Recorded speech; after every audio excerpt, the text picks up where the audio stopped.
executive orders have legal and operational problems, and it really does pose downside risk to growth. If it's just these executive orders, we think it's really only about $100 billion of stimulus. So we still think that there is a deal to be done. The unilateral executive orders, fall short of, well short of the $1 trillion. And I do think you are going to see something done. This does not get pushed into September. I think that, Senate Republicans are feeling more vulnerable. Now, as they look at some of the key states where they may be vulnerable, I think this will be enough to make Democrats and Republicans come to the table, that both sides will see that it's in their interest to get something done, although it's going to be closer to $1 trillion rather than the north of $2 trillion number that the Democrats have been asking for.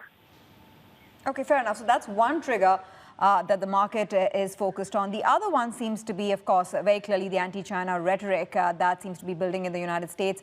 My question to you regarding that, Joyce, is why isn't the market more worried, as it should be, about the impending trade negotiations coming up at the end of this week and what that would mean for phase one execution, as well as the risk of potential tariffs?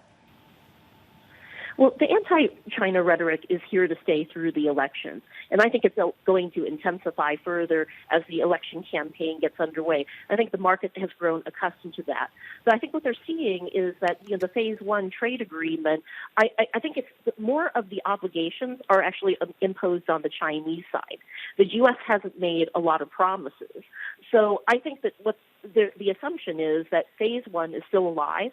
That's kind of the sum total of all of the negotiations with China that the Trump administration has had right now. So I think that you've seen a lot on individuals, but as far as whether or not you see, sort of more tariffs coming down the line or walking away from this agreement, there's still a sense that this is an agreement that is something that the Trump administration really does need to see in place, through the election.